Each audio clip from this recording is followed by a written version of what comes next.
ici ce soir pour entendre ces témoignages et les différentes expressions d'action de grâce à Dieu pour ce qu'il a été pour eux durant cette année écoulée. Et je veux joindre mon témoignage avec eux.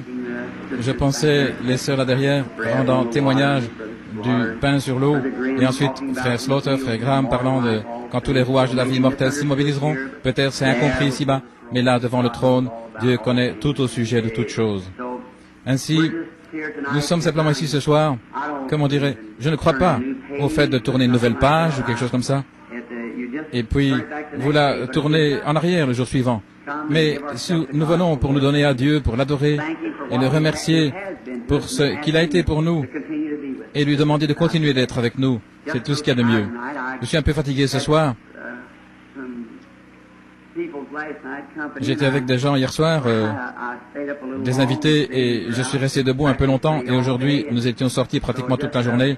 Et donc, je me sens un petit peu fatigué et je ne resterai pas très longtemps debout ici. Mais je veux donner la chair ensuite à Frère Funk.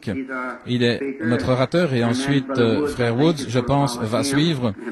Et alors, ainsi donc, s'ils resteront tous, il a dit aujourd'hui que je ne devais pas dire cela ici, vous voyez, mais je l'ai fait. Mais si j'ai Frère Funk assis là derrière, il secoue la tête. C'est une petite plaisanterie pour lui, frère. Mais c'est juste, certainement, ils ont le privilège de suivre dans quelques minutes. Ainsi, nous avons beaucoup d'orateurs ici ce soir. Et il nous reste 3 heures. Et alors, nous essaierons de nous dépêcher aussi vite que possible.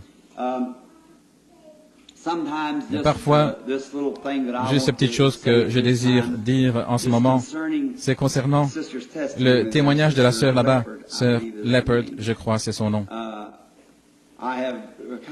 J'ai instauré un nouvel ordre ici, comme vous le savez, il y a quelques semaines, à propos des appels des gens au bureau. Et alors, frère Cox et les autres me retransmettront le cas, quoi que ce soit, et pour me laisser aller comme je me sens conduit à aller. Et oh là là, c'est la façon de faire. L'autre matin, en parcourant les différents appels, il y avait sœur Lake et son garçon qui avait un accident, je crois frère Cox m'en avait parlé, et on avait enlevé la rate et il était étendu là au point de mourir. Et un autre frère, avec lequel j'étais sorti dans les montagnes cette année au cours d'un voyage, étendu là avec les intestins en hémorragie, peut-être un cancer, et en Californie, oh, partout, des appels de différentes personnes malades. Et j'étais sorti pour prier, je suis rentré, et ma femme m'a dit que frère Slaughter avait appelé quelque chose à propos d'une petite sœur Slaughter, à propos d'une petite fille qui était ici l'autre dimanche. Je suis entré, je me suis assis, je pensais, oh cher Dieu, j'ai tout ceci, je priais pour eux tous, et que veux-tu que je fasse? Et je continuais d'entendre au sujet d'un petit bébé. Eh bien, je retournais pour voir ce que nous avions au sujet d'un petit bébé, et j'ai appelé Sœur Cox pour vérifier s'il y avait quelque chose à propos d'un petit bébé.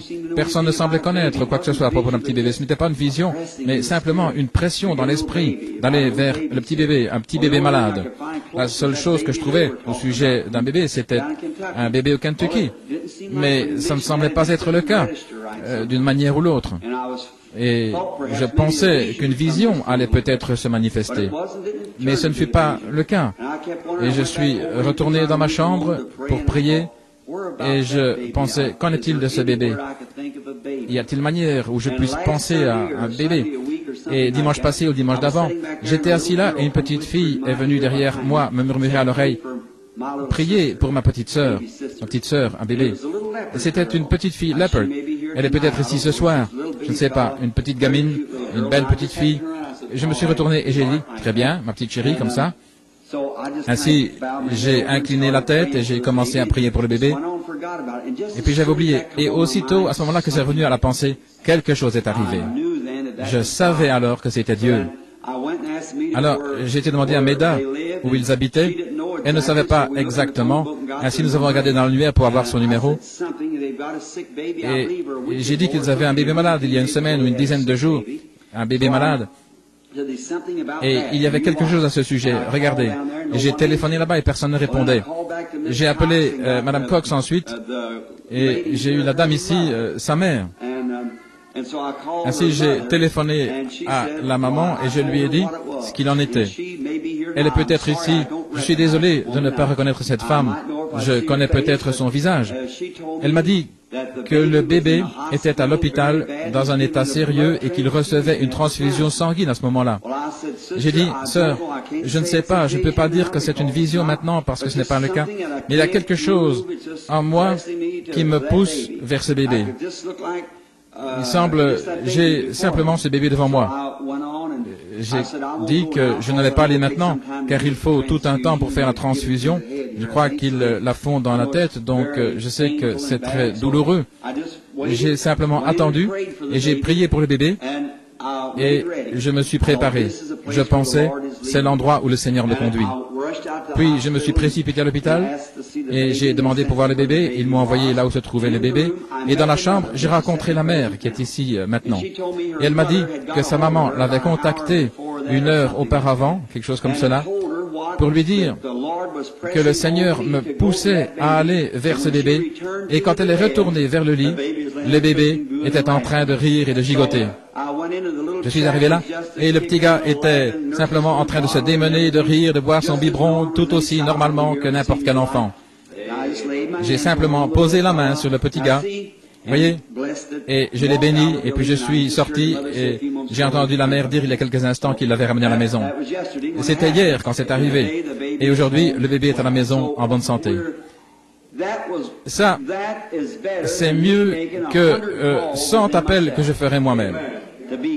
Rester tranquillement devant le Seigneur afin qu'il puisse simplement dire où aller et chaque fois c'est parfait.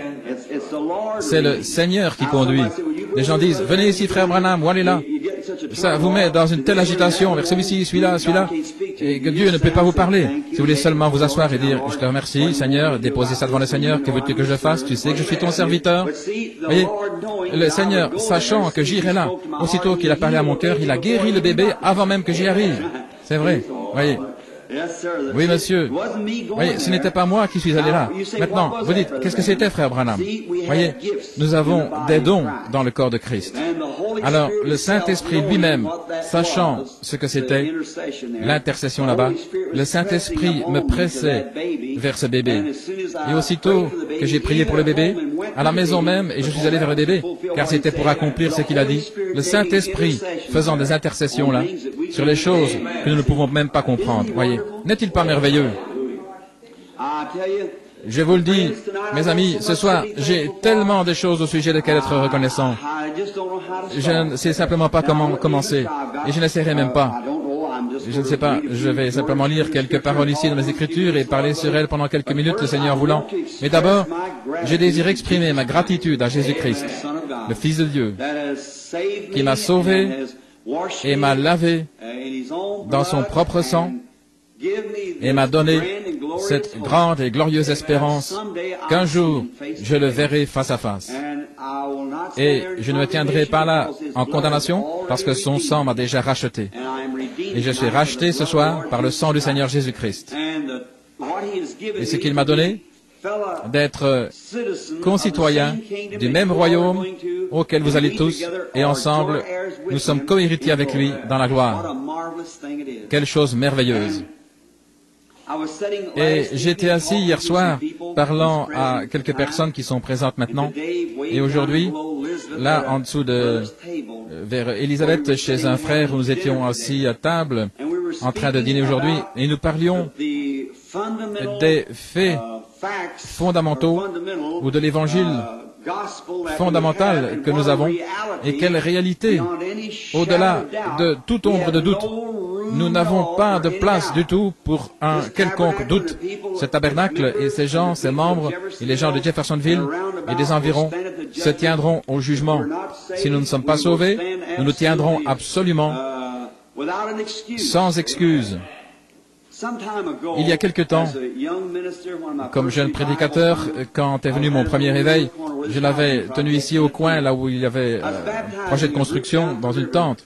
J'ai baptisé un groupe là-bas au fleuve ce dimanche après-midi, quand l'ange du Seigneur fit sa première apparition en public, en confirmation du message que je devais annoncer. Et c'était une lumière qui est descendue du ciel qui se tenait là. Il y a peut-être dans ce tabernacle, ce soir, des gens qui étaient là et qui ont vu cette lumière.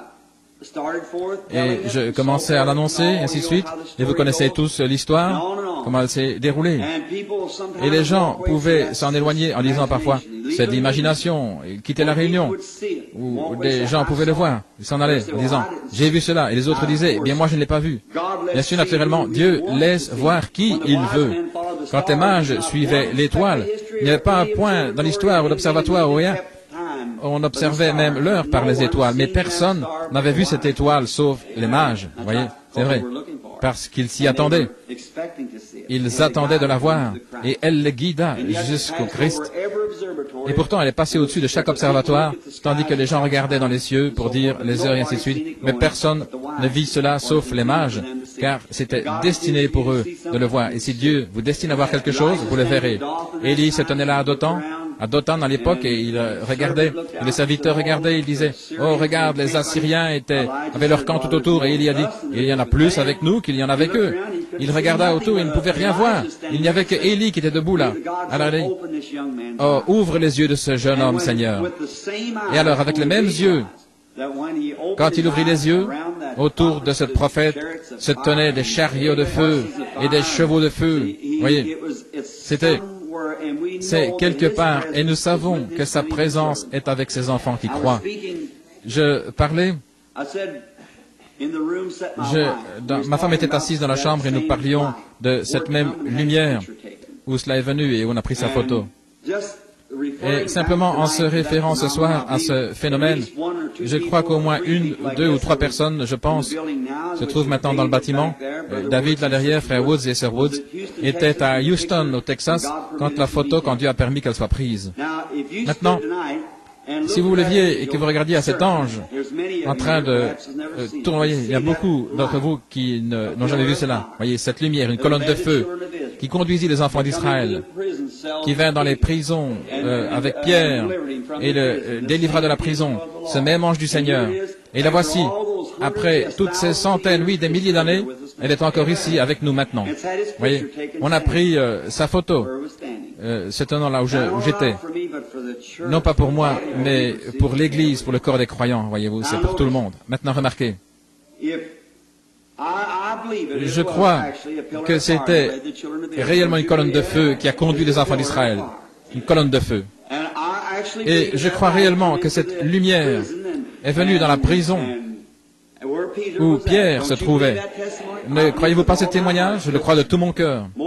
Plus que je crois que mon nom est William Branham. Je crois cela, voyez. Je crois cette histoire. Mais cependant, nous avons une preuve plus stricte et fondamentale que cela. Certainement. Nous avons une preuve plus stricte et fondamentale. Maintenant, je crois cela par la foi.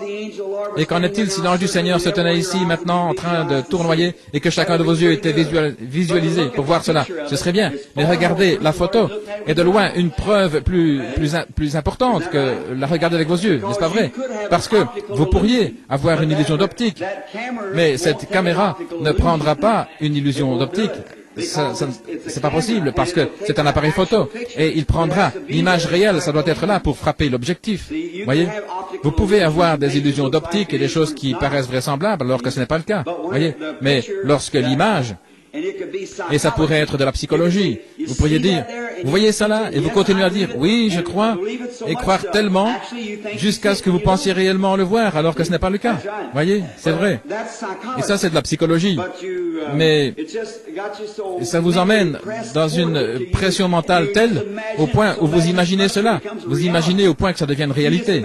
Si vous imaginez parfois que quelqu'un vous déteste, alors qu'il ne vous déteste pas, mais si vous l'imaginez, et vous continuez à penser, on ne m'aime pas, il ne m'aime pas, et la première chose, vous allez commencer à éviter cette personne qui ne vous a rien fait. Et après un temps, ça devient une telle réalité, au point où vous croyez réellement que cette personne ne vous aime pas, et il se pourrait que vous les expulsiez dehors, et qu'ils vous disent quelque chose, par exemple, votre femme, votre mari, un voisin, alors que la personne est absolument innocente de tout mal. C'est parce que vous avez simplement imaginé cela au point où ça est devenu une réalité pour vous. Voyez-vous ce que je veux dire? Mais en réalité, lorsqu'une photo est prise, ça doit être là. Ainsi, ce soir, nous avons enduré, comme frère Graham l'a exprimé il y a un instant, de grands nombres de hauts et de bas dans l'Église. Nous avons traversé beaucoup de dangers, de labeurs, de pièges, qui ont été attribués différemment, disant que Nous étions médiocres, des saints comédiens, et toutes sortes de noms, et ainsi de suite comme cela. Et pourtant, au milieu de tout cela, si ce tabernacle était incendié ce soir et que je mourrais, le reste de vous continuerait aussi ce soir. Notre témoignage est absolument la vérité. Il y a des millions de gens qui le savent. Et la preuve scientifique le prouve. Pas seulement notre parole, ce que nous avons dit, devant la lumière, devant l'ange, dont on a eu sa photo, cela a été témoigné. Depuis que je suis enfant, que cette lumière est venue il y a des années, beaucoup. Parmi vous m'en avez entendu parler. Des années et des années. Je connaissais tout à ce sujet des années avant que la photo ait été prise. Et quand le monde scientifique en a pris la photo, c'était exactement la même chose au sujet duquel nous avions témoigné. Cela montre que vous dites la vérité. C'est absolument la vérité.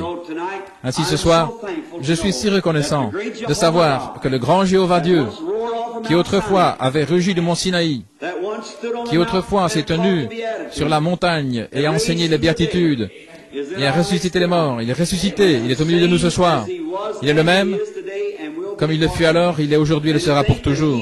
Et pensez que lui, le Dieu du ciel, s'est humilié pour descendre et s'associer avec des gens comme moi, des pauvres gens, ne possédant pas beaucoup des biens de ce monde, et illettré comme je le suis.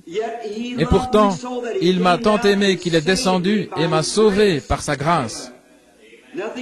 Je n'ai rien mérité ou ne pouvais rien faire, mais il m'a sauvé, parce qu'avant la fondation du monde, il m'a prédestiné à être sauvé dans sa propre préscience avant que le monde commence. Et tous les autres hommes qui sont sauvés, il a fait la même chose pour eux.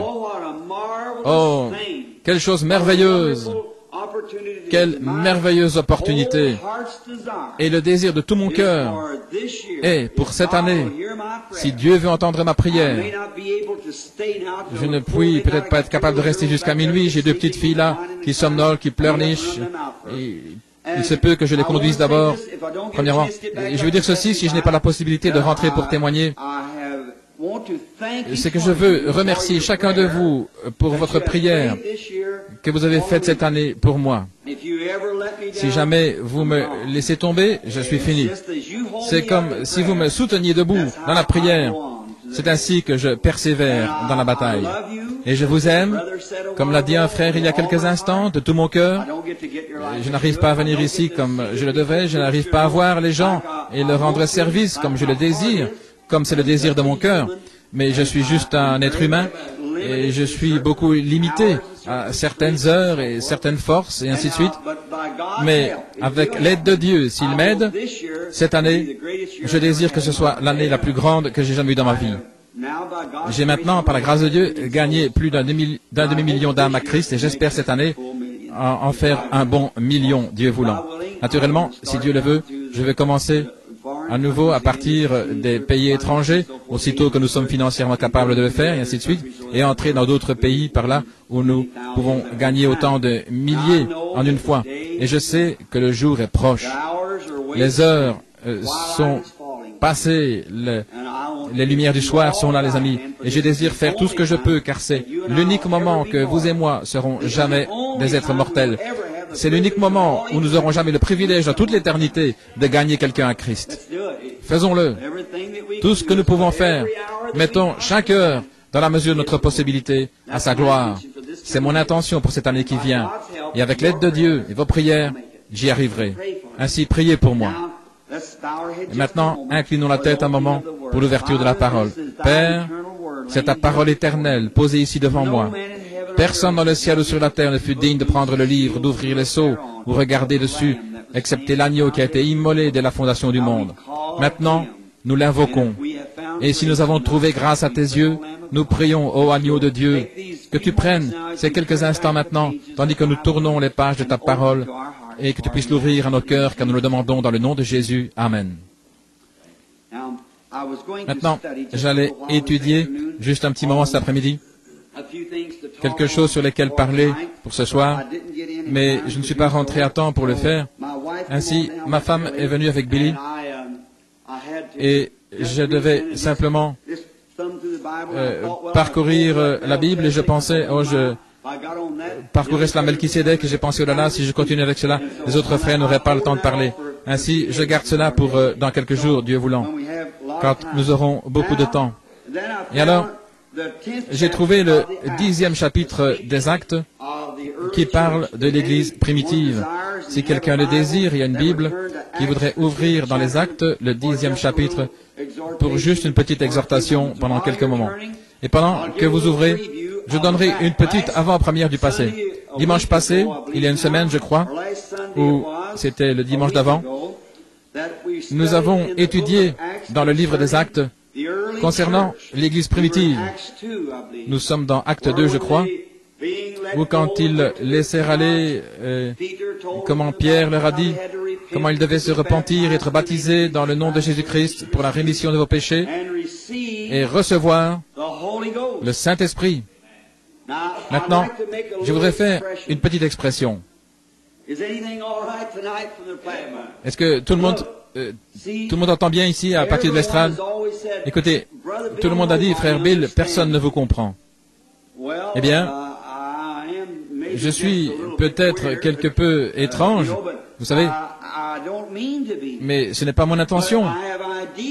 Mais j'ai mes idées des choses et mes convictions. Et je suis entièrement convaincu que beaucoup de choses qui sont dans les Écritures sont apostoliques, sont celles que nous ne réalisons pas en ce jour. Par exemple, une chose, beaucoup de gens ont dit, comment, lorsque vous sortez dans ces réunions évangéliques, comment recevez-vous 30 000 personnes à l'hôtel pour être sauvées? Ils n'ont pas à venir à l'hôtel pour être sauvés. La seule chose qu'ils doivent faire, c'est croire au Seigneur Jésus-Christ. Est-ce vrai? Je veux juste vous demander quelque chose, et pensez-y. Alors, j'aurai vos lettres la semaine prochaine. Je ne peux pas être un catholique, car le catholique croit que cette parole est inspirée, mais que l'Église est au-dessus de la parole. Je ne peux pas être un protestant, car les protestants prennent simplement autant qu'ils pensent qui est correct et que le reste n'est pas inspiré. Donc, je crois en ce que dit la Bible et que c'est la vérité. Je crois que c'est la parole de Dieu. Et afin de croire cela, j'ai dû abandonner ma vie entière et toute ma volonté à cela. Croire que c'est la vérité et qu'il n'y a rien d'autre que cela qui soit la vérité. Il n'y a rien à ajouter, rien à retrancher. C'est simplement comme c'est censé être. Et quiconque retranchera de ce livre y ajoutera, ça sera retranché. Quiconque retranche ou ajoute, c'est l'entière volonté de Dieu. Et c'est la révélation de Jésus-Christ aux gens. C'est vrai. Maintenant, en vue de faire cela, je dois croire que la parole de Dieu est absolument la vérité. Et dans Acte 2, 38, quand Pierre a dit, « Repentez-vous, chacun de vous », il dit, « Hommes, frères, que pourrons-nous faire ?» Premièrement, il voulait être sauvé. Maintenant, regardez, il parla à des non-croyants. Regardez ce qu'il a dit. Il a dit, « Repentez-vous, chacun de vous ». Que signifie se repentir? Se repentir signifie être désolé pour ce que vous avez fait. Par exemple, qu'en est-il si je me retournais ici et si je frappais mon frère sans cause et que je veuille me repentir pour cela? Je dirais, frère Neville, je suis désolé d'avoir fait ça. Voyez? Eh bien alors, si je dis, je suis désolé et que je fais cela du fond de mon cœur, je suis repentant. Et si je suis désolé pour mes péchés et que je demande à Dieu de me pardonner, je suis repentant, n'est-ce pas vrai? Très bien. Pierre a dit, repentez-vous ou soyez désolés pour vos péchés. Et ensuite, soyez baptisés dans le nom de Jésus-Christ pour la rémission de vos péchés. Et vous recevrez le don du Saint-Esprit. Est-ce vrai? Très bien. Quand Paul et Silas avaient une réunion, et ils avaient été jetés en prison, battus, parce qu'ils avaient chassé un mauvais esprit d'une diseuse de Bonaventure, et pendant qu'ils étaient dans la prison de Philippienne, cette nuit-là, pendant qu'ils chantaient des chants, le Seigneur envoya un tremblement de terre et secoua la prison si fortement que les fers, les entraves tombèrent de leurs mains. Le geôlier tira son épée pour se tuer. Et Paul dit, « Ne te fais point de mal, car nous sommes tous ici. » Et il dit, « Que pouvait-il faire pour être sauvé ?» Il lui a dit, « Crois au Seigneur Jésus-Christ de tout ton cœur, et tu seras sauvé, toi et ta famille. » Remarquez. Crois au Seigneur Jésus-Christ. Maintenant, si un homme est désolé pour ses péchés, Je veux y aller doucement afin que cela pénètre vraiment profondément. Si un homme regrette, est désolé pour ses péchés et se repent, étant désolé pour ses péchés, et accepte Jésus-Christ comme son sauveur de ses péchés, et est baptisé dans le nom de Jésus-Christ, Dieu est dans l'obligation, à cette minute-là, de donner à cet homme le baptême du Saint-Esprit. S'il ne le fait pas, il n'a pas gardé sa parole. Est-ce vrai? Maintenant, pourquoi toutes ces réunions d'attente? Pourquoi toutes ces évidences et les choses que nous avons? Maintenant, Jésus a dit, dans Saint Jean 5, 24, « Celui qui écoute ma parole et qui croit en celui qui m'a envoyé a la vie éternelle qui dure à toujours. » Maintenant, si c'est la vie qui dure à toujours, que signifie pour toujours? Ça signifie sans fin. Celui qui écoute mes paroles et qui croit en celui qui m'a envoyé a la vie sans fin. Voilà pourquoi toutes ces allées et venues, essayer d'être sauvés de toutes ces choses. Alors, si vous avez la vie sans fin, vous ne pouvez pas périr. Votre vie ne le peut, parce que vous avez la vie éternelle.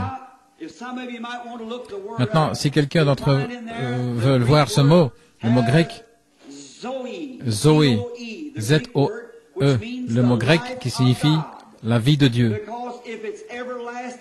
Car si c'est éternel, il y a seulement une chose qui est éternelle, et c'est Dieu. Il est d'éternité en éternité, tu es Dieu. Maintenant, s'il est d'éternité en éternité, et vous a donné la vie d'éternité en éternité, alors vous aurez à devenir une partie de son être éternel. Est-ce vrai? Et si vous devenez une partie de son être éternel, cela fait de vous un fils ou une fille qui lui appartient, ce qui accomplit exactement ce que l'Écriture dit, nous sommes fils et filles de Dieu. Quand l'avez-vous reçu? Quand vous avez crié? Quand vous êtes allé à l'autel? Quand vous avez parlé en langue? Quand vous avez cru? Nous baptisons tellement de personnes qui ne croient pas. Nous entendons beaucoup qui parlent en langue, mais qui ne croient pas. Nous les avons façonnés à des évidences, formés, nous les avons disposés. Quand vous faites ceci, vous l'avez. Il n'y a rien dans la Bible, nulle part dans la Bible, vous pouvez fixer un homme en disant, parce qu'il a fait ceci, c'est un chrétien. Il est un chrétien parce qu'il croit, et sa propre vie porte le fruit de l'esprit. Peu importe ce qu'il fait, voyez. C'est cela. Maintenant, quand vous croyez, vous recevez la vie éternelle. Et la vie éternelle est Dieu. Et Dieu est le Saint-Esprit. Est-ce vrai? Si Dieu et le Saint-Esprit, c'est la même personne, alors Jésus avait deux pères. Jésus a dit que Dieu était son Père, et la Bible dit que le Saint-Esprit était son Père. Ainsi, les deux étaient la même personne. Et si vous recevez Dieu, la vie éternelle en vous, alors qu'avez-vous reçu? Voilà ce que je veux savoir. Vous saisissez l'idée? Nous sommes tellement pleins de théories. L'Église, parce qu'elle est devenue une dénomination.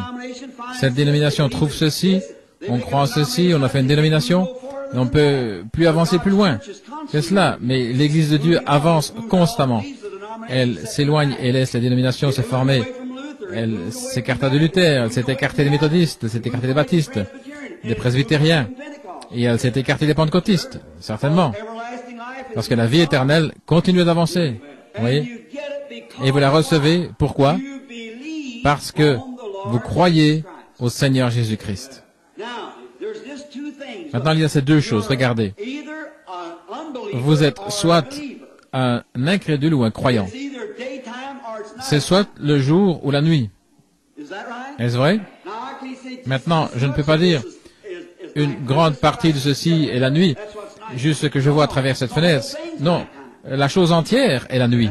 C'est vrai. Maintenant, comme je l'ai souvent dit, fumer des cigarettes, chiquer du tabac, boire du whisky, ce n'est pas péché. Ce sont les attributs du péché. Vous faites cela parce que vous êtes un incrédule. Et vivre de manière juste, sain, paisible, calme, tranquille, aimable et sociable, et ainsi de suite, ce n'est pas parce que vous êtes un chrétien. Ce sont juste les attributs de la chrétienté. C'est à cause de ce qui est en vous qui produit cela. Et si vous imitez cela, si vous le faites parce que vous êtes censé être un chrétien, vous êtes un hypocrite. C'est vrai. Si votre vie n'est pas une vie de douceur, parce qu'en vous, il y a quelque chose qui se manifeste. Et c'est ça qui le fait, qui vous fait sentir de cette manière. Vous traverserez les épreuves, des ennuis, des hauts et des bas, et être incompris, ça n'a rien à voir avec cela. Lorsqu'Israël rétrograda et alla en Égypte, ils étaient rétrogrades, ils n'avaient jamais perdu leur alliance, ils avaient perdu la joie de leur salut. David n'a pas dit « restitue-moi mon salut », mais il a dit « rends-moi la joie de mon salut ». Son salut a dû rester le même, mais il a fait ce qu'il ne fallait pas, il a perdu la joie de son salut. Voyez-vous ce que je veux dire? Quand avez-vous été sauvé? Quand avez-vous été sanctifié? Quand avez-vous été rempli du Saint-Esprit? Quand vous avez cru au Seigneur Jésus-Christ. Car c'est là que vous avez reçu la vie éternelle. Mais ensuite, à partir de là, vous avez commencé à grandir. Vous avez commencé à grandir. Vous avez grandi à travers la sanctification, à travers le Saint-Esprit, à travers le parler en langue, et toutes ces choses. Mais vous avez reçu la vie quand vous avez cru. Mais vous, ce que je veux dire. Et maintenant, certains ont déjà reçu la vie, et vous essayez de les emmener à faire quelque chose alors qu'ils n'ont pas encore atteint ce niveau. Et la Pentecôte est arrivée à l'endroit où l'Église arrive maintenant à l'adoption ou au placement des fils. Maintenant, dans l'Ancien Testament, lorsqu'un fils était né dans une famille, c'était un fils parce qu'il était né dans la famille. Mon fils est mon fils. Quand il m'est né, et quand l'Église pentecôtiste donna naissance ou a trouvé ce qu'ils ont appelé la naissance, la nouvelle naissance, ou l'Église du Saint-Esprit, qu'ils étaient nés dans le royaume de Dieu. Et bien maintenant, dans l'Ancien Testament, maintenant dans Éphésiens, au chapitre 1er, il est dit que nous sommes prédestinés à l'adoption des fils. À l'adoption des fils. Regardez cela. L'adoption des fils. Oui, monsieur. Et un homme dans l'Ancien Testament, lorsqu'un fils lui était né dans sa maison, il était un fils lorsqu'il était né. Mais il y avait un tuteur qui élevait cet enfant jusqu'à un certain âge. Alors, si ce tuteur faisait rapport au père que cet enfant était digne, très brave et tout, alors il était adopté dans cette famille. Beaucoup d'entre vous, lecteurs de l'Ancien Testament, connaissaient l'Écriture là-dessus. Il était adopté dans la famille. Mais s'il ne l'était pas, il demeurait toujours un fils, mais il n'était pas adopté. Et donc, s'il était adopté, on l'emmenait dehors, dans la rue, on lui mettait une robe, et puis une cérémonie était organisée. Et alors, la signature de ce garçon sur le chèque avait la même signification que celle de son père, exactement la même, car il était adopté dans la pleine communion de la famille. Et Dieu adopta son propre fils. Lorsqu'il a emmené avec Pierre, Jacques et Jean comme témoins, que toute parole soit établie sur la déposition de 2 ou 3 témoins, ils sont allés là-haut, et Dieu couvrit Christ d'une nuée, le Saint-Esprit couvrit Christ d'une nuée, et son vêtement brillait comme le soleil. Est-ce vrai? Et Dieu lui-même dit, « Celui-ci est mon fils bien-aimé, écoutez-le. » En d'autres mots, tout est là. Ce qu'il dit suffit. Et alors, il lui fut donné d'être égal. Naturellement, c'était Dieu. Mais Dieu, dans la chair de Jésus-Christ, se manifestant aux gens. Et là, Dieu adopta son propre fils. Et alors, quand l'Église pentecôtiste et ces gens ici, dans les derniers jours, ont commencé à voir la nouvelle naissance, étant nés de nouveau, ils pensaient que ça réglait la question. Non, monsieur, vos hauts et vos bas, entrées et sorties, choses semblables, Dieu ne peut pas vous placer comme fils. Mais quand vous demeurez dans le royaume, que vous demeurez dans l'Évangile, demeurez droit, l'un de ces jours, Dieu vous appellera dehors et vous mettra de côté. Il vous adoptera comme son fils devant les gens et il vous donnera quelque chose qui secouera les nations avec cela. Voyez-vous ce que je veux dire? C'est l'adoption dans la famille.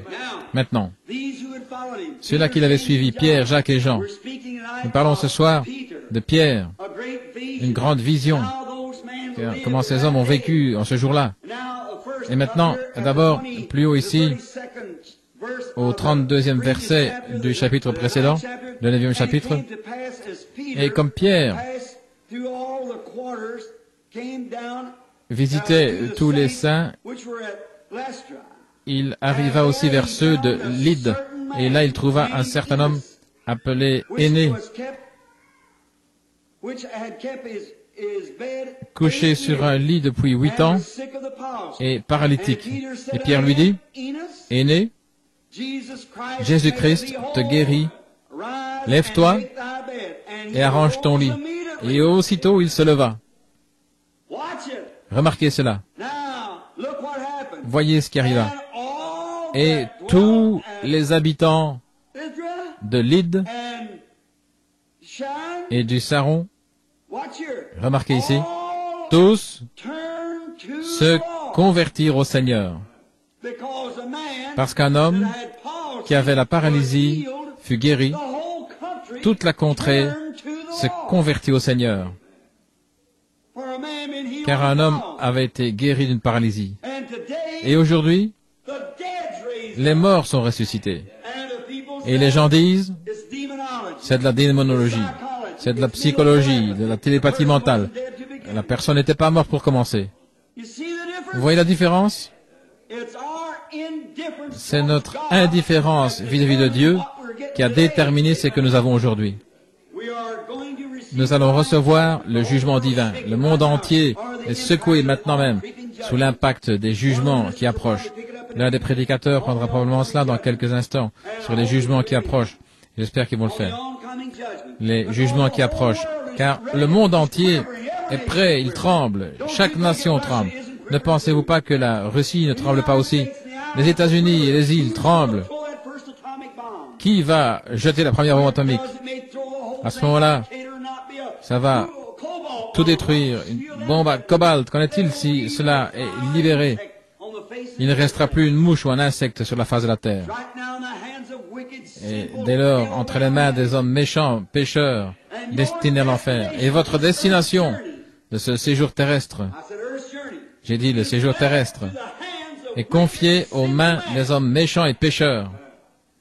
Il ferait mieux de veiller où est engagée la destination de votre âme. Si elle n'est pas engagée vers le ciel et vers Dieu, tournez-vous ce soir avec tout votre cœur et ne laissez pas la vieille année s'écouler sans vous tourner vers Dieu, car votre destination terrestre est déterminée par les mains des hommes méchants, cruels, froids de cœur et athées. Et c'est là qu'est déterminé votre corps. Quoi qu'on veuille faire à propos de ça maintenant, ça vous achèvera. Que Dieu ait pitié. Et Dieu, dans sa tendre miséricorde, envoie des signes, des prodiges, des miracles et tout, il prêche l'évangile, et les gens s'en détournent constamment. Alors comment pouvez-vous vous attendre à autre chose qu'au jugement? Vous devez le recevoir. Et un homme étant guéri de la paralysie, toute la contrée s'est tournée vers Christ.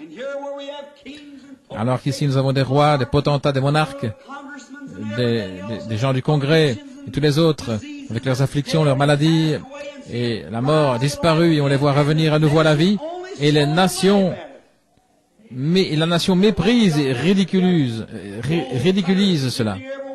Oh frère, que nous reste-t-il si ce n'est le jugement? S'il n'y a jamais eu un temps où Dieu a réveillé son peuple, c'est bien aujourd'hui. Pour cette année qui vient, puisse Dieu oindre ses prédicateurs comme des flammes de feu, car vous êtes dans les derniers jours, les temps de la fin. Regardez ici, ce même homme est descendu, il y avait une fille nommée Tabitha qui signifie Dorcas, qui mourut lorsqu'elle était là-bas. Et Pierre était monté à Joppé, on envoya le chercher, on l'y amena, il entra là, elle était étendue, un cadavre, il fit sortir tout le monde, il se mit à genoux, il pria, ayant terminé, il s'avança, la prit par la main et la fit se lever. Et elle fut rétablie, elle était en vie. Regardez ce qui est arrivé. Et il arriva juste avant cela, et cela fut connu dans tout Joppé, et beaucoup crurent au Seigneur. Beaucoup ont cru. Et aujourd'hui, on dirait, je doute fort qu'elle ait été morte. Elle était juste dans le coma, ou quelque chose comme ça. Je ne crois pas à une chose pareille. Voyez-vous, il se débarrasse de tout par vos explications. Quand vous faites ça, avec le surnaturel, vous vous débarrassez du Dieu même que vous adorez. Certainement. Il est le Dieu surnaturel. Très bien. Maintenant, arrêtez ces apôtres, frères. Ils avaient été avec Jésus. Ils ne se souciaient pas de ce que quiconque disait. On les fait venir là une fois et leur dit que les jours de miracle étaient passés et on les a fouettés, les a mis en prison, on les garda toute la nuit et le matin suivant ils furent passés en jugement et on vient découvrir qu'ils étaient ignorants et illettrés, mais ils pouvaient remarquer qu'ils avaient été avec Jésus. Ayant été relâchés, ils n'allèrent plus jamais consulter le séminaire. Ils allèrent vers les leurs et lorsqu'ils s'assemblèrent, expliquant ce que le Seigneur avait fait, ils s'assemblèrent et ils firent cette prière, Seigneur, et cela s'accomplit ce qu'avait dit le prophète. Pourquoi ce tumulte parmi les nations et ces vaines pensées parmi les peuples? En disant, vraiment, donne-nous la puissance en étendant la main de ton saint enfant Jésus pour guérir les malades, que les signes et les prodiges s'accomplissent. Et pendant que ces gens priaient d'un commun accord, le bâtiment trembla là où ils étaient assemblés. Ce dont nous avons besoin ce soir, c'est d'une réunion de prière dans l'unité où nous nous lions tellement ensemble d'un cœur et d'un commun accord et faire une prière comme cela. Alors nous aurons un autre moment de tremblement. Amen.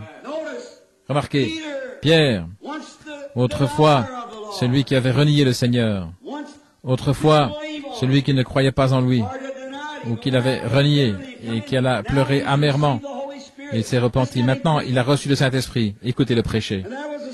Et il y avait à Césarée un homme nommé Corneille, un centurion dans la cohorte italienne. Cet homme était pieux, il craignait Dieu avec toute sa maison. Et il faisait beaucoup d'aumônes au peuple. Et il priait Dieu continuellement. Quel homme! Maintenant, rappelez-vous qu'il était un païen, pas même un juif. Il était un gentil, un centurion, établi sur une centaine d'hommes. Mais c'était un homme craignant Dieu. Dieu a toujours trouvé parmi les gentils des hommes craignant Dieu. Pendant que je marchais aujourd'hui avec un jeune homme, j'ai dit, quand j'arriverai au ciel l'un de ces jours, une chose que je désire faire, c'est d'aller serrer la main à un certain gars. Et il a parlé à propos de celui qu'il voulait voir.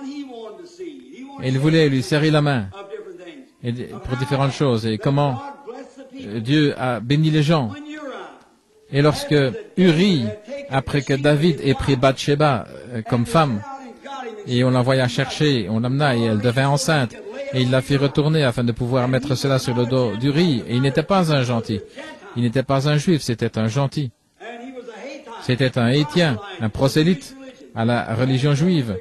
Et il lui dit d'aller chez lui et de rester un moment avec sa charmante et belle femme.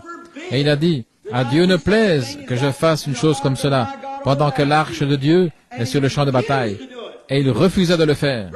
Et frère, quand j'entrerai dans la gloire, je désire aller voir Uri et lui serrer la main, en disant que Dieu soit loué, car ton témoignage a signifié quelque chose pour moi dans mon séjour terrestre. Je désire aller voir Daniel et lui dire, tu sais Daniel, lorsque tu es là sans crainte devant ces lions, ce témoignage a signifié quelque chose pour moi. Oui, monsieur. Je vais voir l'apôtre Pierre et dire, Pierre, cette nuit-là, quand tu étais en prison, et le Seigneur est venu dans une grande lumière et a brillé sur toi. Oh, j'avais toujours admiré cela. Et tu avais commencé à suivre cette lumière et la porte s'ouvrit devant toi et elle te prit jusque dans la rue. Tu avais pensé que tu étais en train de rêver. Quel temps! Il n'y aura pas d'endroit tranquille dans le ciel quand tous les rachetés s'assembleront là. Ce sera quelque chose de merveilleux qui arrivera là-haut quand tous les rachetés y entreront.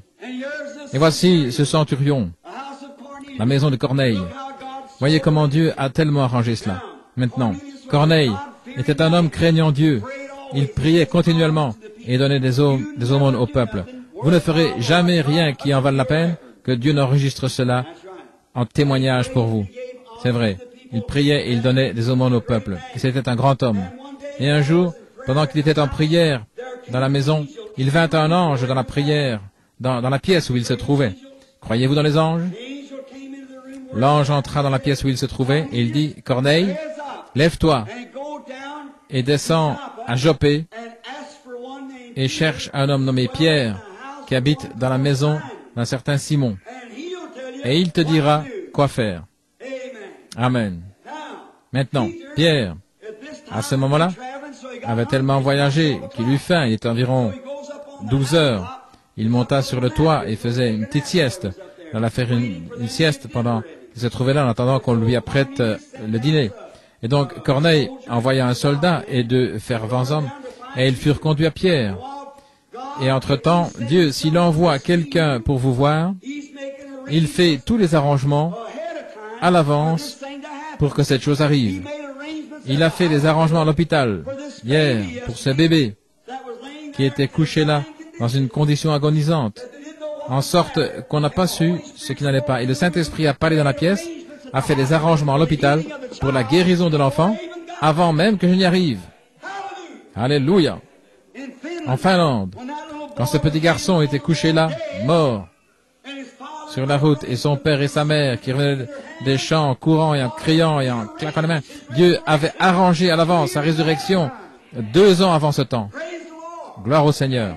Et ce soir, pendant que nous sommes ici dans cette église et que nous endurons les choses comme nous l'avons, Dieu a préarrangé notre résurrection. À un jour glorieux, il viendra. Tout est préarrangé. Et les hommes et les femmes qui pensent à cela, quelquefois, les poètes changent ces chants. Oh, il y aura une rencontre dans les airs. Il y a environ 15 ans, j'étais debout sur cette estrade où je me tiens ce soir avec un grand diagramme en train d'enseigner. Et il y avait un petit groupe de pentecôtistes venus de Louisville. Et je n'avais jamais cru à la façon de danser de ces gens. Et il y avait une petite dame qui était montée ici pour jouer du piano. Et ils allaient chanter un chant spécial. Et ils battaient aussi sur une boîte de conserve. J'étais très critique à l'égard de cela. Je pensais, que va-t-il se passer? Cette femme va chanter un chant spécial. Elle se mit à jouer. La dame devait battre sur la planche et cette petite fille blonde sautait ici. Et elle se mit à danser dans l'esprit. Et moi, j'étais là dans le siège d'un moqueur. Je désire donc que vous regardiez à cela. Et je me mis à parler à mon église au point qu'ils se demandaient tout ce que j'allais faire. Regardez cela. Maintenant, ils sont en train de faire une taverne là de mon église. J'étais assis là, ne sachant pas mieux. Je ne disais rien, mais dans mon cœur, je pensais cela. Et je l'observais là pendant qu'elle dansait. Et la première chose, vous savez, j'ai dit, attendez une minute. Je me demande si cette dame a une écriture pour cela. Et je me mis à penser aux écritures. Et j'ai dit, où la danse a-t-elle jamais été ordonnée? En premier lieu, dans la Bible. C'est vrai. Et je pensais, qu'est-ce qui les faisait danser? J'ai vu que les enfants d'Israël, lorsqu'ils traversèrent la mer Rouge, Myriam regarda en arrière et vit tous les chefs de corvée noyés. Elle ramassa un tambourin et se mit à danser, et elle battait ce tambourin et courait le long de la rive en dansant, et les filles d'Israël la suivaient en dansant. Et je pensais, c'est la victoire. J'ai vu David, lorsque sa petite chérie assise là, derrière cet éventail, s'éventait regardant son petit ami, David, qui se tenait là. Et puis voici l'arche dont frère Graham a parlé tout à l'heure. Et David l'a vu venir et il s'est mis à danser en tournant et en tournant. Eh bien, elle dit, tu m'embarrasses.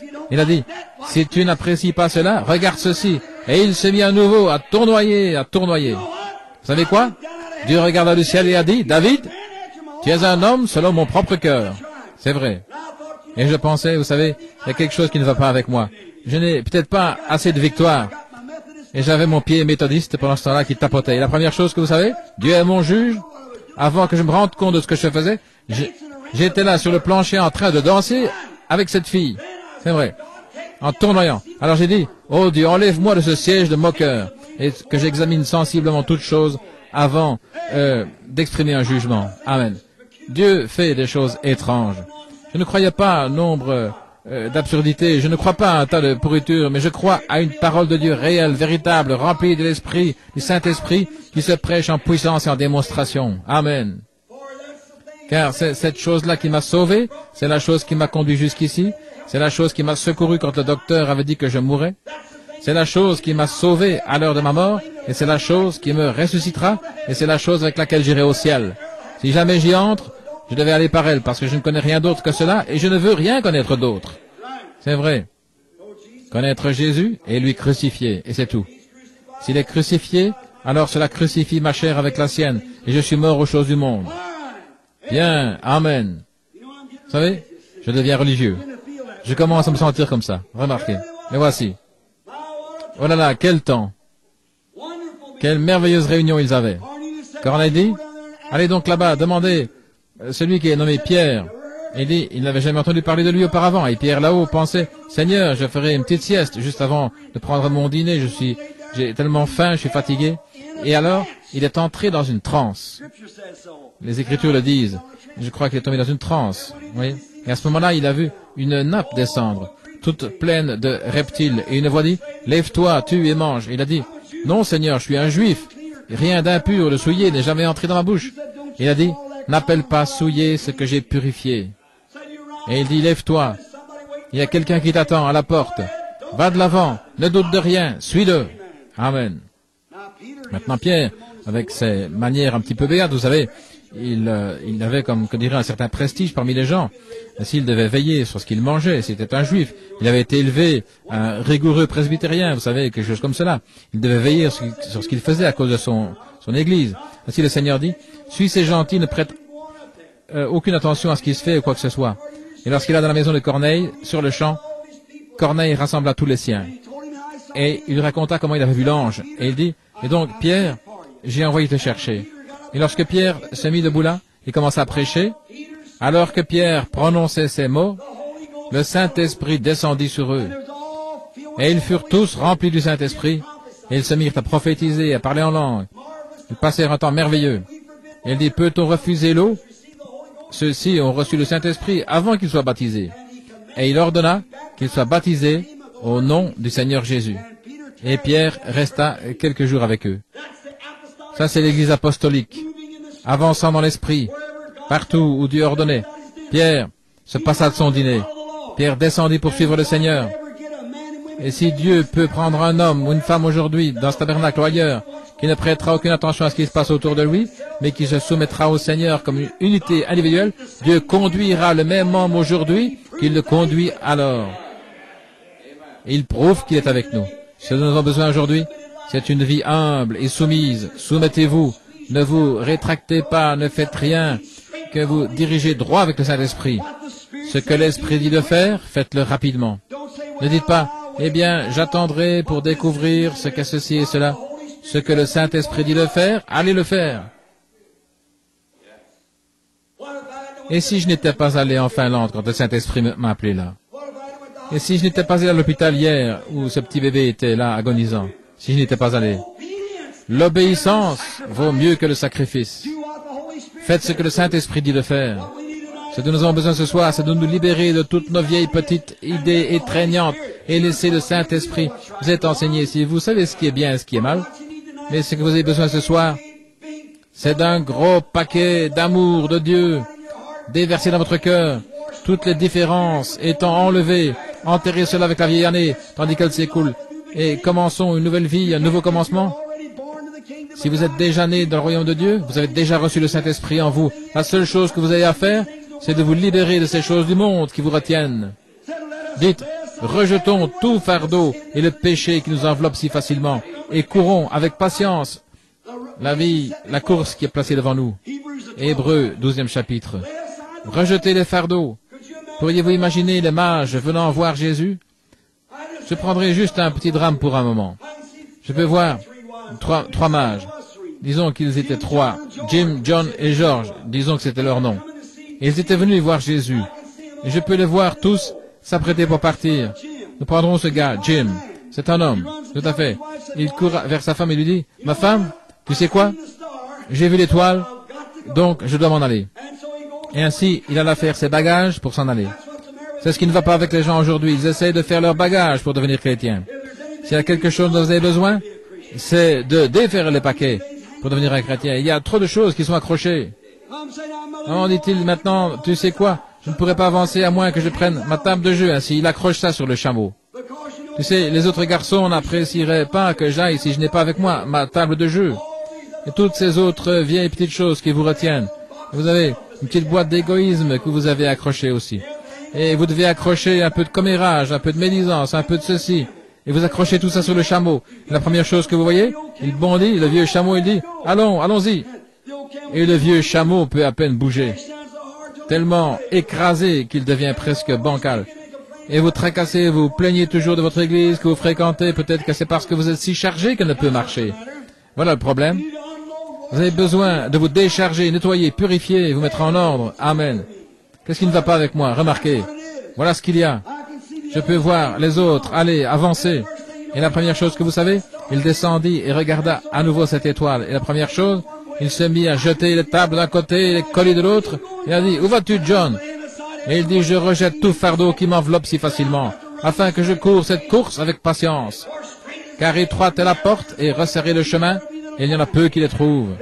Il y a uniquement de la place que pour vous et Jésus, personne ne peut y aller. Amen. Personne d'autre ne peut passer. Je peux l'entendre dire, eh bien, tu oublies ta boussole. Je n'ai pas besoin de boussole. Tu oublies ton diplôme de séminaire. Tu oublies tes services de baccalauréat et toutes ces choses que tu accroches. Et il dit, écoute, je n'ai plus besoin de boussole. Comment veux-tu aller alors? Il montra du doigt l'étoile et il dit, je suis la voie que Dieu a pourvue. Dieu a pourvu que je suive l'étoile. Elle m'emmènera à Christ. Et la nuit, nous n'avons pas besoin de grandes, longues instructions et tout ceci. Nous voulons suivre la voie pourvue par Dieu. Et la voie pourvue par Dieu pour aujourd'hui est le baptême du Saint-Esprit. Et tous ceux qui sont conduits par le Saint-Esprit sont fils de Dieu. Cela vous mènera à votre destination. Mettez de côté les fardeaux. Mettez de côté toute autre chose. Retournons au jour apostolique. Notre fondement est sûr. Dieu a pourvu pour nous par des signes, des prodiges, des photos et le reste. Il a prouvé qu'il est avec nous. Et autour du monde, ce glorieux, puissant évangile a balayé 1 500 000, les a envoyés dans le royaume de Dieu l'année passée. L'église pentecôtiste a eu plus de succès que toute autre église qu'il y a dans le monde l'année passée. Au nombre de conversions, 1 500 000 enregistrés. Alléluia. Qu'est-ce qui se passe? C'est la plus puissante chose qu'il y ait sur la terre aujourd'hui. Mais le diable les a et a causé une interruption dans le petit groupe-ci, ce petit groupe-là. Ils font des histoires les uns avec les autres. Si jamais ils peuvent oublier leur égoïsme et leurs différences et se joindre ensemble, leurs mains, leur cœur, comme un seul, le millénium s'instaurerait. C'est de cela que nous avons besoin ce soir. Nous unir. C'est ce que le Branham Tabernacle a besoin de faire. C'est ce que toutes les églises ont besoin de faire. C'est de s'unir dans une fraternité, comme un individu, en Christ Jésus. Un bébé nouveau-né et marcher dans ce sentier étroit et resserré, regardant à l'auteur et le consommateur de notre foi, Jésus-Christ. Regardez ici, je ne dis pas ceci pour élever notre tabernacle et ses doctrines, mais je dis ceci, mes amis, allez voir dans le monde où vous voulez. Et nous disons ceci, pas en nous vantant, mais regardez ce que Dieu Tout-Puissant a fait pour cette petite église. Regardez en arrière et voyez, si vous voulez, juste à partir de cette église ici, est parti ce grand réveil qui a balayé le monde entier. C'est vrai. Regardez et voyez si ce n'est pas ainsi. Dieu est avec nous. Dans son amour et sa miséricorde, voyez comment il nous guérit quand nous sommes malades. Regardez les cas de cancer aveugles, sourds, muets et le reste qu'il guérit parmi nous partout. Ensuite, il nous a tant aimés pour descendre et donner une preuve scientifique pour mettre son approbation sur l'Église. Il s'est laissé photographier avec nous. Amen. Où les critiques auront à fermer leur bouche et se retiendront pour dire, nous ne pouvons rien dire de cela. Amen. Je suis si content ce soir que je sois l'un d'entre eux. Je suis si content d'être un chrétien. Je suis si content de vivre ici parmi des gens qui croient dans ce grand mouvement. Je m'attends qu'il y ait des petites différences. Nous sommes des humains. Mais en principe, nous sommes un. Et nous tenons ensemble comme une unité en Jésus-Christ.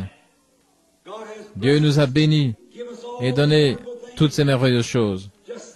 Pensez-y. Comment je n'aurais pas pu être ici moi-même ce soir si ce n'avait été le Seigneur, lorsque le meilleur des docteurs avait dit que je ne pouvais pas y arriver. Mais le docteur en chef est descendu et a dit, tout est entre mes mains et tu y arriveras. Et j'ai cru en lui. Comment Sœur Weaver était assise là? C'était un squelette assis sur une chaise roulante lorsqu'on l'avait amené ici pour être baptisé dans le nom de Jésus-Christ. Et le docteur lui donnait de vivre jusqu'au matin avec un cancer qui la rongeait il y a 7 ou 8 ans. Et la voici ici ce soir avec nous. Combien plus pourrais-je citer ceux qui sont entrés ici par ces portes qui étaient estropiés, affligés, malades, boiteux, paralytiques et le reste, et qui ont été guéris juste par cette petite porte ici, comme témoins de la résurrection du Seigneur Jésus-Christ. Que devrions-nous être? Que devrait être ce Branham Tabernacle? Ça devrait être un phare qui est placé dans l'un des endroits les plus sombres du monde, Jeffersonville. Si jamais il y avait un endroit qui avait besoin de l'Évangile, c'est bien Jeffersonville. C'est vrai. Mais que peut-il sortir de bon de Nazareth? Il a dit, viens et vois. C'est vrai. Des endroits les plus sombres. Nous n'avons pas besoin de lumière pendant le jour, nous avons besoin lorsqu'il fait sombre. C'est là que Dieu envoie la lumière, dans les endroits sombres. C'est très difficile. C'est facile d'aller là où tout se passe paisiblement. Mais là où c'est difficile, des endroits rudes, des endroits accidentés, dois-je être transporté au ciel sur un lit de fleurs et de facilité, pendant que les autres ont combattu pour remporter le prix à travers des mers sanglantes, pendant qu'ici les gens se coupent les cheveux en quatre avec ces différences, 140 000 païens meurent chaque jour et vont rencontrer Jésus, rencontrer un Dieu juste et honnête, sans connaître quelque chose à son sujet. 140 000 meurent chaque jour. Les païens victimes de la mort qui n'ont jamais entendu le nom de Jésus-Christ, qui meurent chaque jour.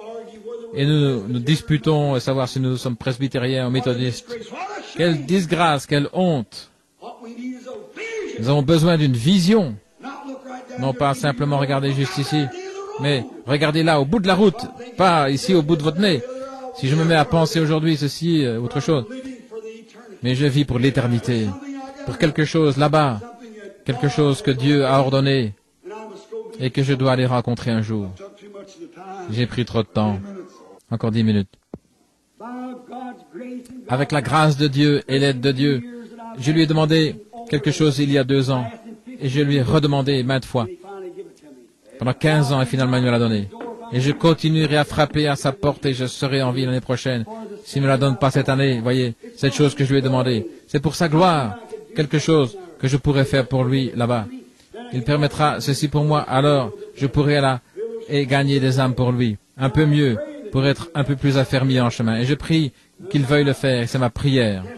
Et mon témoignage pour vous est que si vous voulez simplement prier pour moi et m'élever devant lui dans la prière, alors je pourrai continuer. Et comment puis-je faire une chose, peu importe ce qui arriverait, si je n'avais personne pour me croire? Vous êtes autant concerné que je le suis, ou que quiconque l'est. Peu importe ce que nous faisons, que ce soit prêcher, ce que nous disons, s'il n'y a personne pour croire, alors rien ne peut être fait. C'est vrai. Tout est échec. Rien ne peut être fait, excepté que nous assemblions et que nous croyons l'un en l'autre. Je crois en vous et vous croyez en moi. Et ensemble, nous croyons en Dieu. Et nous croyons que son esprit nous conduira. Maintenant, frère Funk, allez-vous venir? Vous tenez le bébé maintenant. C'est votre excuse, frère Woods. Je pense que vous êtes le suivant. Frère Woods dit frère Jackson. Très bien, et lui a adopté frère Jackson. Alors je pense que frère Jackson sera le suivant. Que le Seigneur bénisse notre frère Jackson, qui est le suivant. Est-ce que vous aimez le Seigneur? Très bien. Sœur Gertie, venez un instant. Je désire que vous chantiez un chant avec moi. Et tout le monde va chanter. Je vais essayer. Je suis enroué comme c'est pas possible. J'ai un gros rhume. Et quelque chose à la tête. Mais je désire que vous m'aidiez à chanter ce bon vieux chant. Donnez-moi le ton. Je ne sais pas ce que c'est, mais donnez-moi une note, car je veux chanter le ruisselle de sang, cet évangile que je prêche, qui ruisselle de sang. Ne croyez-vous pas? Très bien. Tous ensemble maintenant.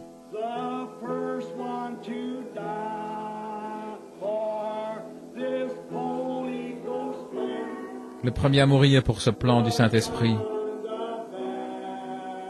fut Jean-Baptiste. Mais il mourut comme un homme. Ensuite vint le Seigneur Jésus. Ils le crucifièrent. Il prêcha que l'Esprit sauverait les hommes du péché. Il continue à ruisseler de sang, oui. Il ruisselle de sang. Cet évangile du Saint-Esprit, il ruisselle de sang. le sang des disciples qui moururent pour la vérité, cet évangile du Saint-Esprit, il ruisselle de sang. Ensuite, ils ont lapidé Étienne. Il prêcha contre le péché. Il les rendit si furieux qu'ils le lapidèrent.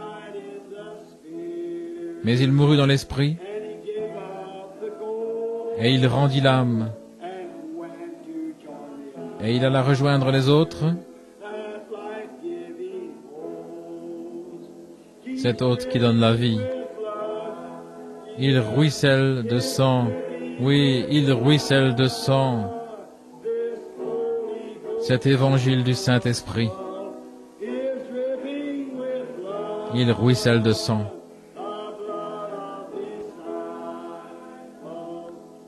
Le sang des disciples qui moururent pour la vérité.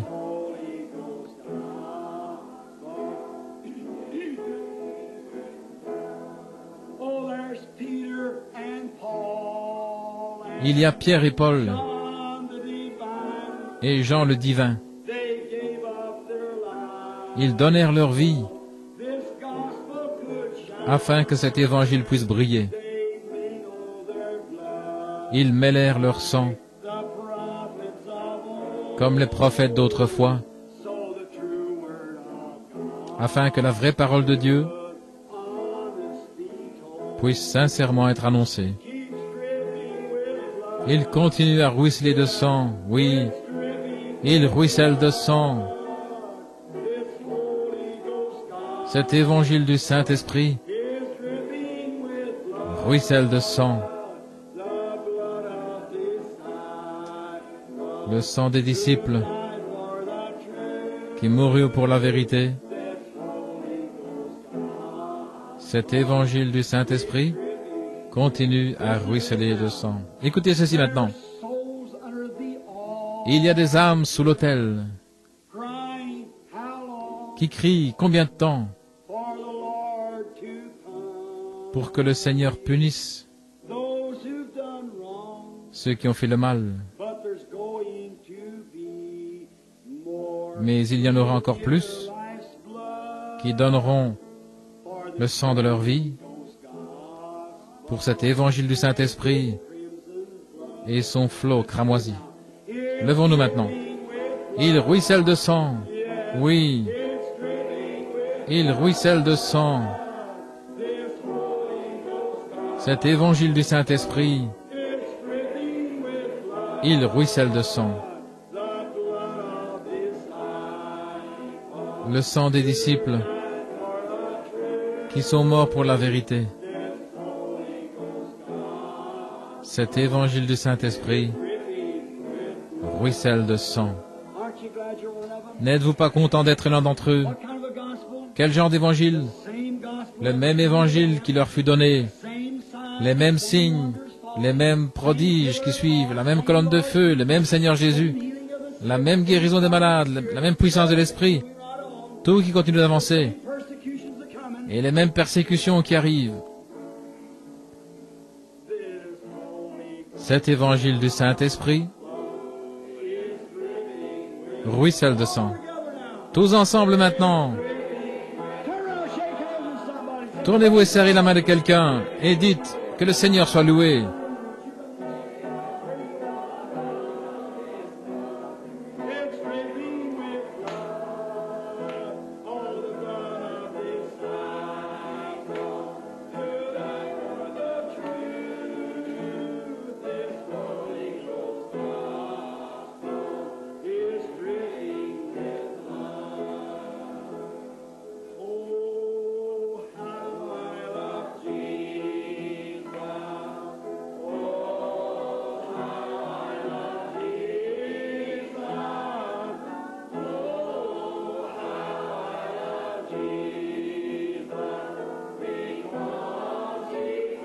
Combien j'aime Jésus, parce qu'il m'a aimé le premier.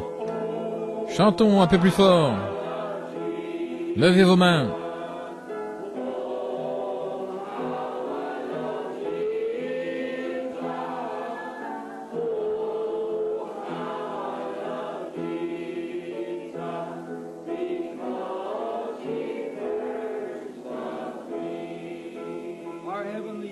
Notre Père céleste, nous te remercions ce soir pour le Seigneur Jésus-Christ, pour sa puissance, pour son amour, et de savoir que dans le grand et noble jour dans lequel nous vivons, quand les prophètes d'autrefois virent à l'avance ce jour et donnèrent des commandements à son sujet, disant comment les hommes seraient emportés, hautains, amoureux du plaisir plus que de Dieu, ayant une forme de piété, mais renieraient ce qui en fait la force.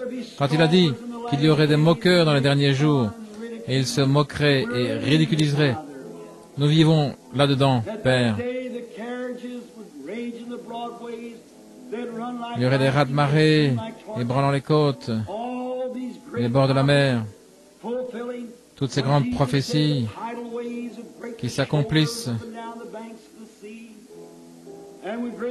et des grands signes et des prodiges qui apparaissent dans les cieux, tels que des soucoupes volantes et le reste. À cause de ces signes, le monde serait dans l'effroi et tremblerait. Cela provoquerait des tremblements de terre en divers lieux et toutes sortes de choses, perplexité de temps et la détresse parmi les nations. Et il a dit en ce jour-là, alors Israël fleurirait. Alléluia. Cette vieille étoile de David à 6 branches est en train de flotter au-dessus de Jérusalem ce soir pour la première fois depuis 2500 ans. Les nations se disloquent. Le figuier bourgeonne.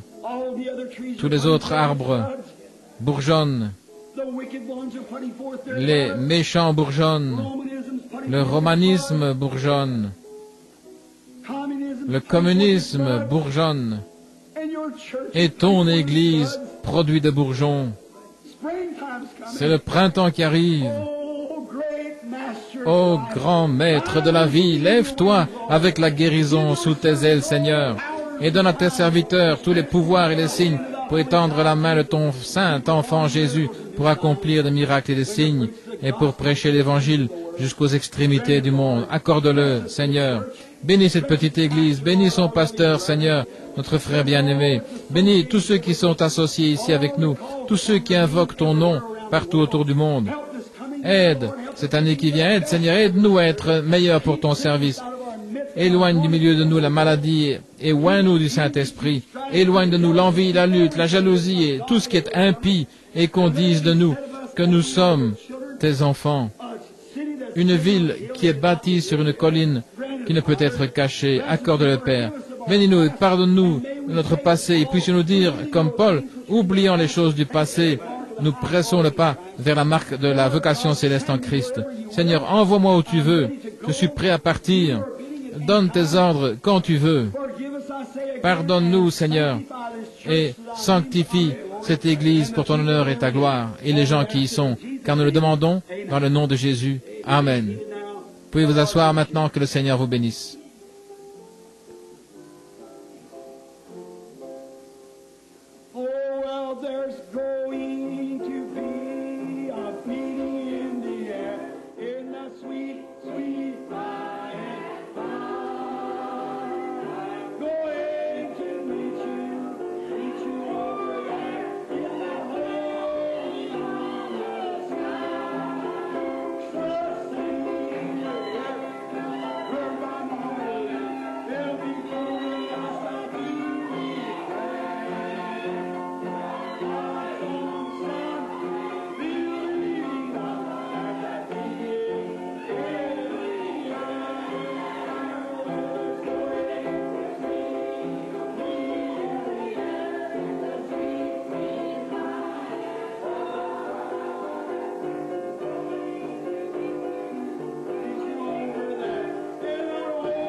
Est-ce que vous aimez ça? Oh là là. Il y en a un que je veux rencontrer par-dessus tout, c'est Jésus. Ça vous fait sentir si réjoui, nettoyé, pur. Est-ce que vous sentez ainsi? Tout purifié. Oh, aimez-le simplement.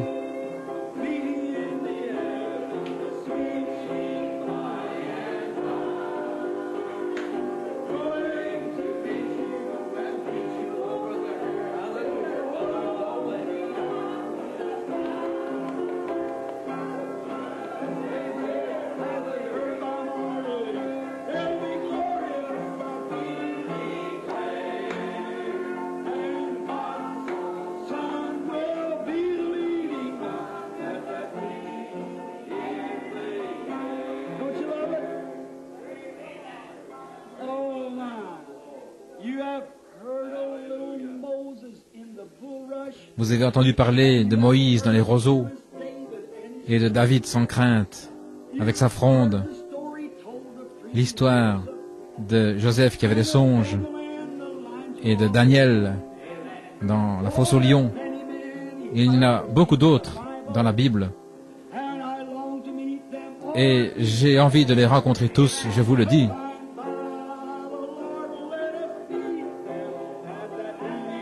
Et Dieu nous laissera les rencontrer dans cette réunion dans les airs. Il y aura une rencontre dans les airs.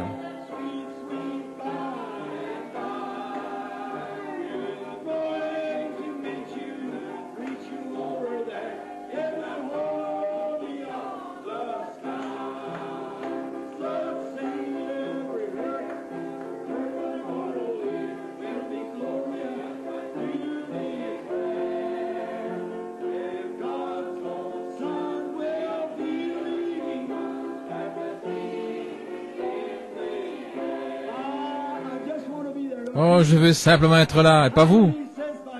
Combien disent par la grâce de Dieu, je veux être là.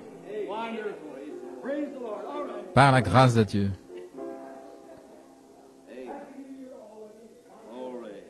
Heureuse et nouvelle